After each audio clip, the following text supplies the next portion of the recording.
Hello, and welcome to episode 19. This is all about your cocooning phase. And you're like, Alexa, what is your cocooning phase? What could that mean for me? Well, I'm going to tell you about that. Over the last couple of weeks, I have been fine-tuning and crafting the blueprint of what I like to call the energy of creation. I have been out in the world teaching this blueprint, living this blueprint, and now I'm going to give you a glimpse into some of my teachings in today's episode. I have broken down the energy of creation into multiple steps, and today we're going to highlight the very first phase, which is called cocooning, aka the darkness. And I want to paint you this picture of the cute caterpillar that's just inching away in life. And then all of a sudden, this caterpillar is wrapped up, tight, cocooned in darkness. And is this caterpillar in that time freaking out about the darkness? Is this caterpillar going, oh my God, I'm not going to be a caterpillar anymore. What is happening to me? I can't see anything. I'm not munching on green leaves. I'm stuck. I can't move. What is happening? And then after a little bit, the cocoon opens up and this caterpillar is transformed into a beautiful butterfly. I think because we grow up as children, like looking at caterpillars and watching the magic of butterflies, that we really truly have forgotten what a beautiful teaching the caterpillar to the butterfly represents. And that's the true essence of transformation. And that's the true essence of the energy of creation.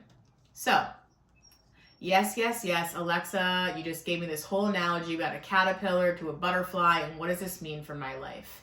Well, it means everything for your life, because at some point or another, and multiple times in your lifetime, you will go through the cocooning phase. You will go through this space of darkness where you feel stuck.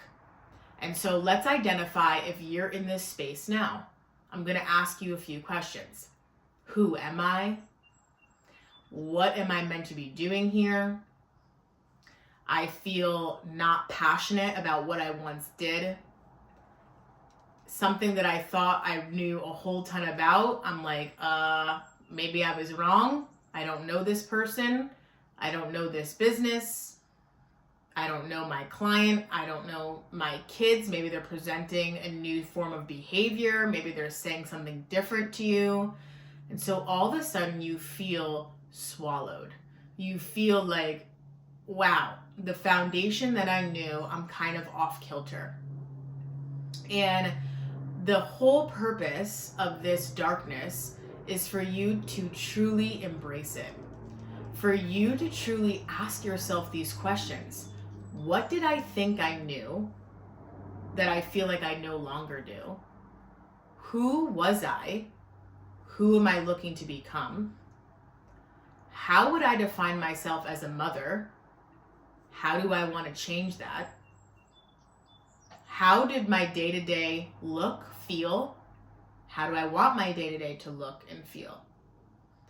This is such an important topic that I even have written down some notes on my computer. So you're going to see me look down and up because I don't want to miss anything.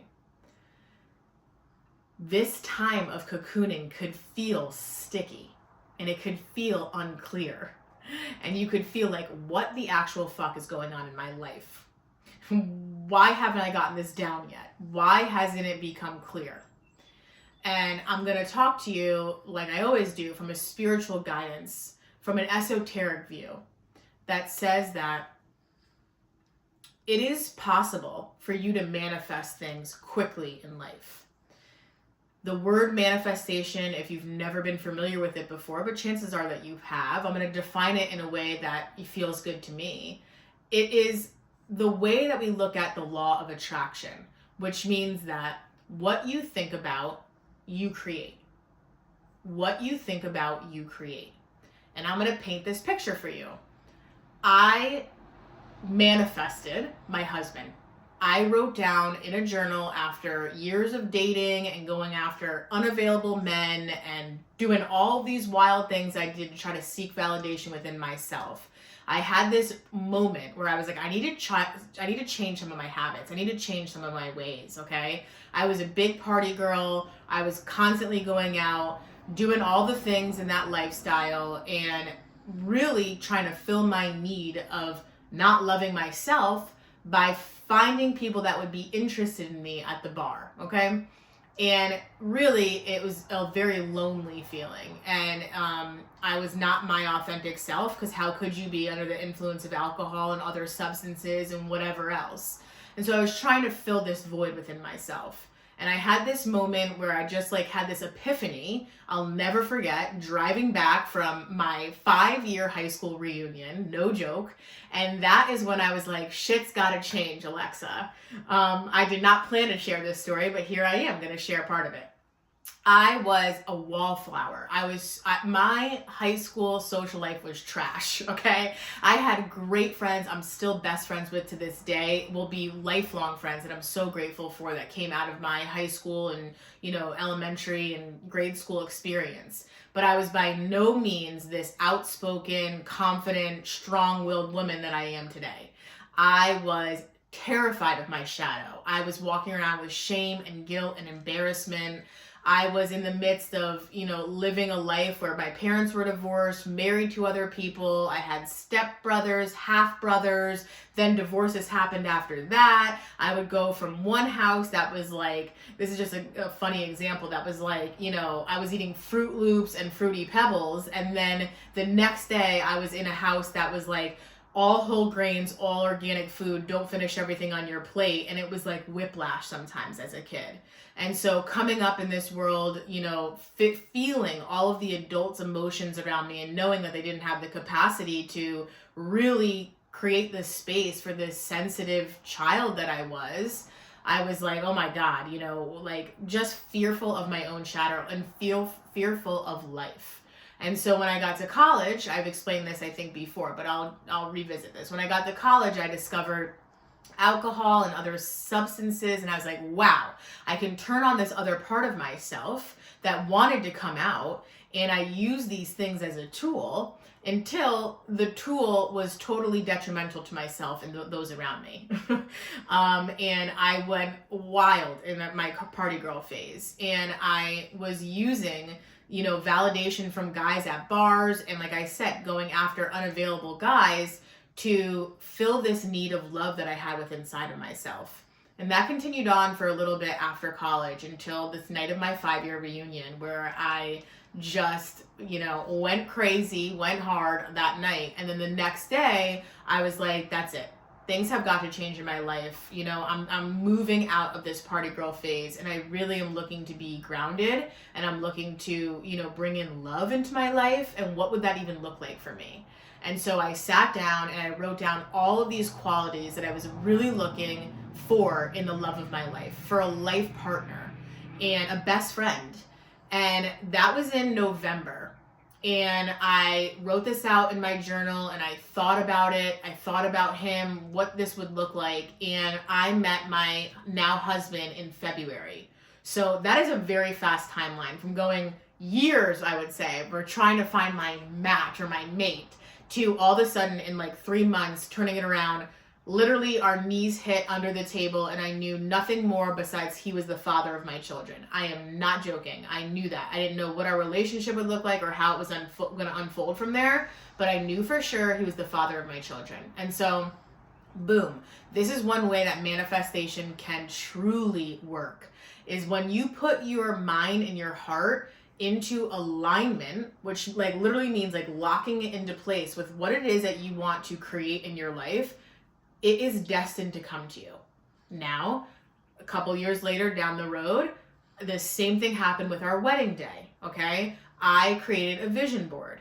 And on my vision board, I put all the things that I was looking to, live out, bring to life in the next year or two. And notice how I didn't use the word accomplish. It's not a goal. It's my life's vision. It's what I wanted.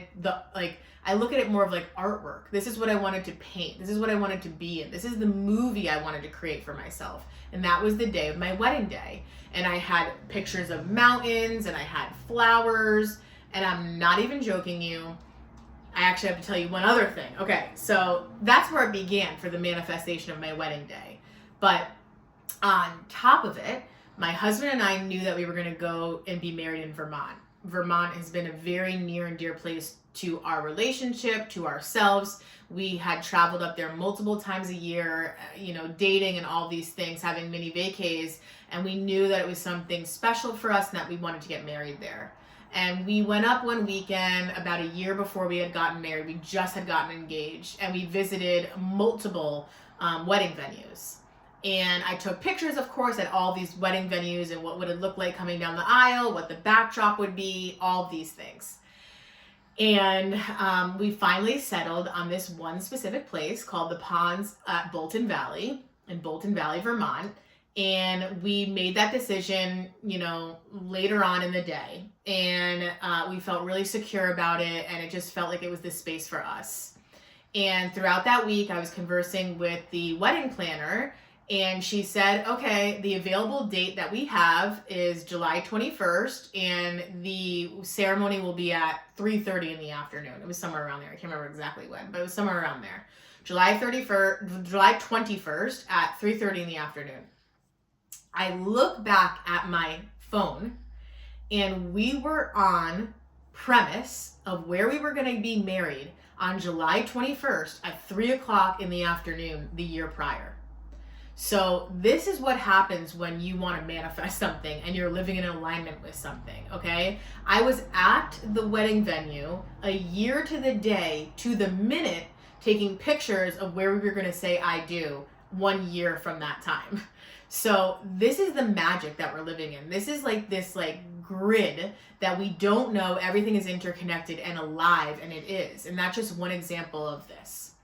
Another instance is I knew I had fallen in love with this musician, and he has a wife who's beautiful and artsy, and her Instagram handle was Through the Spiritual Lens. And I thought that was so cool that she would travel the world and take these pictures of these cultures and fabrics and colors all over the world. And I was like, that is the vibe I want for my wedding. I knew I didn't want to have traditional wedding photos of everyone lined up, and I have those, of course, but I didn't want it to be so cookie cutter. I wanted to just be free to have the videographer and the photographer capture the day in the essence.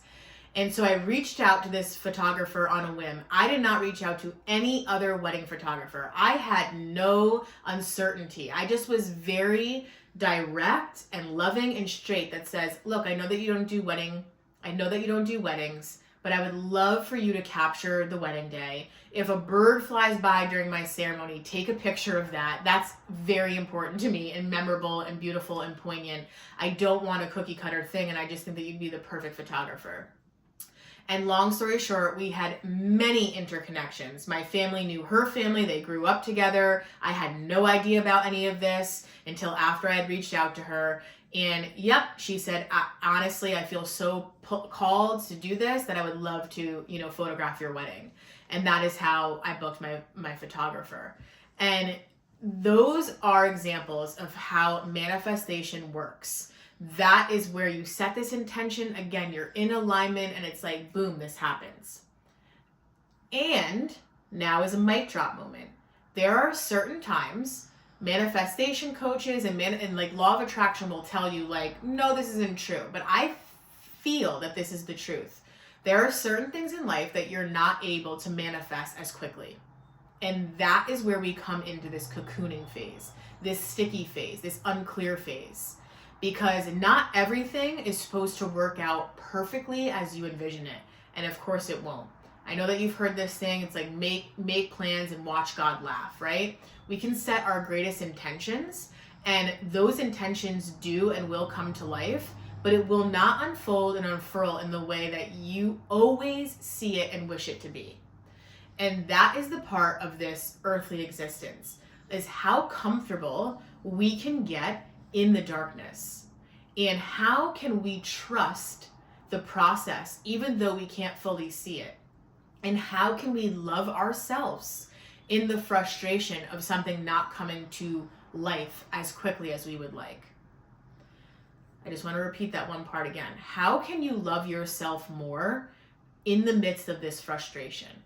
How can you bring in more love into this situation? Because when we're in this darkness, it can feel like, why isn't this happening for me? Why isn't this going the way that I envision? I know I'm born to do this. I know I'm called to do this. Or I don't know what the fuck I feel called to do or born to do. And why is there this uncertainty around me? I've always been very clear about things that I want in my life. I've always been very clear about my accomplishments. I've always met my goals. Well, this is such a ripe teaching for you. It is to feel comfortable in this darkness. And I'm going to lay out this contrast. You know, you can only see light through darkness. You can only feel the true power of light in the dark. And so we have to live this earthly life in contrast, because that's how we'll know when this feels good, when this is light-filled, when this is happy and joyous. And the darkness allows us to appreciate those moments tenfold. Without it, how would we really and truly recognize when we've brought to life something that we really desire? And so, again, in the cocooning phase, it's about trusting. It's about loving the stickiness that you're going through right now and loving the frustration. And that is where the real teaching comes from. Because you will be able to manifest. You will be able to bring things to life. And there are certain things that are going to take you longer, because it's all a part of your greater teaching. And I said something earlier about being in the cocoon and saying, why is this happening to me? Why is this stickiness happening to me? And instead, how could we bring in the question, how is this happening for me? How is this happening for me? What is this darkness teaching me? Is it teaching me to have more empathy with myself? Is it teaching me to have more empathy with others? Is it teaching me to value patience and the growing process and the growth? Yes, we see this cocooning in a caterpillar to a butterfly, but think about this cocooning process in the womb as we're growing babies. The baby that's inside of the mother's stomach is like, it's dark in here. I'm in the darkness. And I'm in the darkness for, in this earthly life, 9 months. That seems like it's a long amount of time. And how do I know? Like, is life going to end after I'm out of this dark space? Or what am I coming into? What's happening? All of these questions that a baby, a fetus goes through as they're in the growing process. All these things that we think, and on the human end, that the fetus is going through. We'll get to that at another time, because that fetus is not thinking those things. But we could be thinking that, like, oh, like, what are they thinking in there? You know, what's going on? And then all of a sudden, they come through and they're fully in the light, right, on the earth side, and they've been given birth. They've been given life. And so trust the moments that you're feeling squeezed, and trust those dark moments, because it is going to give way to life. So the other way that this cocooning phase can come up is if you're feeling unmotivated, if you're feeling uninspired, if you're just feeling tapped out. And it could be a sign for you that rest is best, that we cannot get new energy, new thoughts, and new ideas from a completely tapped out space. Those new energies will come in when your body is rested, when your mind is rested. So maybe it's an invitation for you to take a few more minutes every day of just a deep breath in and out. I won't even say to start a full-blown meditation practice, because I know that some people could feel like, oh my God, that's a lot. How do I even do that? Like, that gets your mind into more tiresome, right? But what if it was just sitting down with intention every day, and breathing for a second, or 2 or 3. How would your life change? How could you open up your space to more inspiration, to more creativity? So there is something so sacred in the cocooning.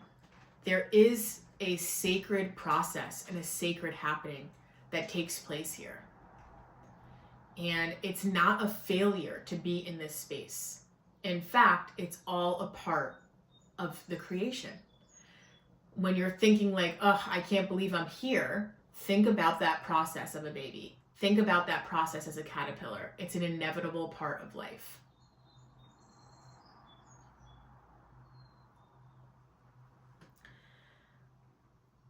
If you are feeling like you're in the void right now, if you are feeling like, oh, I don't even know where to turn, this is what the Manifest and Lead sessions are all about.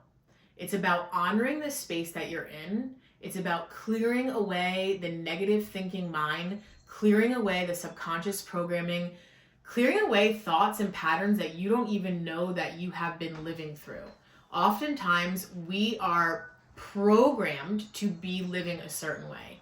Think about driving a car. You drive the same route every day.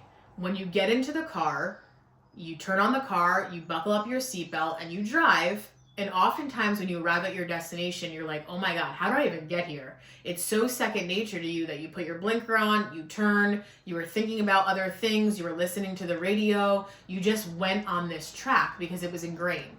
The same thing happens with your thoughts. The same thing happens with your patterns. You're not fully aware and awake to realize that even though you're changing some things here and there, you're programmed to be driving down this certain way in your thoughts and creating this certain pattern and doing this certain thing until you arrive at the destination. So the void is here to tell you and to show you that there's a new pattern to be placed. There's a new train track to be laid out. And this is an opportunity for you to recreate again and rebirth. This is the magic. This is the power. This is the God essence behind the cocooning phase. And in a larger scale, you see the cocooning phase in the period of winter. The period of winter where everything seemingly dies or does die, and there's a void. But Mother Nature knows that winter is not the end. Mother Nature knows that after a while, spring will come. And little green flowers will begin to blossom, and green grass will start to come up, and the buds of the trees will start to be visible. And you're alive even in winter, even when you're experiencing this death of some sort. And you could feel this way at any stage of motherhood. When your children hit new milestones, when they go into school, when they graduate from middle school into high school, when they go off to college, you're going to hit this phase multiple times in your life as it relates to motherhood, as it relates to your career, as it relates to relationships in your life or patterns that you've had. And just take a deep breath and a sigh of relief that it is all purposeful and you are in it, but it is not the end. So you wrap yourself up in this warm light of cocooning and know that I will come to greet you and explain to you what the next phase is of your energy of creation. And that will be the metaphorical spring. If you would like one-on-one attention for what you're individually going through, Manifest and Lead is the easiest way to get clarity and receive the answers. It's a one-on-one virtual session with me. And also you can find, if you live local to Connecticut or New York, I do create a space of community where I teach and implement the multi-blueprint of the energy of creation. So join me, follow me on Instagram to learn more about those events, visit my website so you could book your Manifest and Lead session. I will see you there. Enjoy your phase.